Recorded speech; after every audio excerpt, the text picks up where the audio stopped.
மலைகள் மழையால் நனைந்திருந்து அந்த பொழுது நகரத்தின் சத்தத்திலிருந்து வெகு தூரத்தில் ஒரு அதிசயமான காடு இருந்தது. அந்தக் காட்டில் அனைவரும் பயந்து பேசும் ஒரு பெரும் கொங்கன் கொரில்லா வாழ்ந்தான். அவரது உடல் மலை போல் பெரிது, ஆனால் அவன் கண்களில் ஒரு ஆழமான சோகம் மறைந்திருந்தது. ஒருநாள் வழிதவறி வந்து ஒரு இளம்பெண் அந்தக் காட்டுக்குள் சிக்கிக் கொண்டாள்.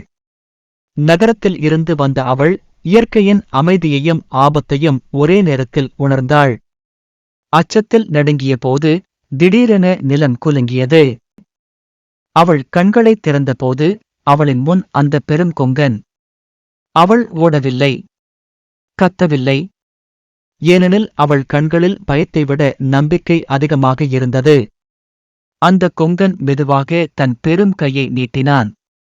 அது அழிக்க அல்ல, காக்க. அவளை தன் உள்ளங்கையில் அமர்த்தினான். ஒரு மலர் போல.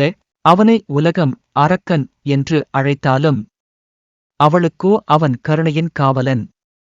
அந்த நாளுக்குப் பிறகு அந்த காடு பற்றி ஒரு கதை பரவியது. அங்கு ஒரு பெரும் கையுண்டு.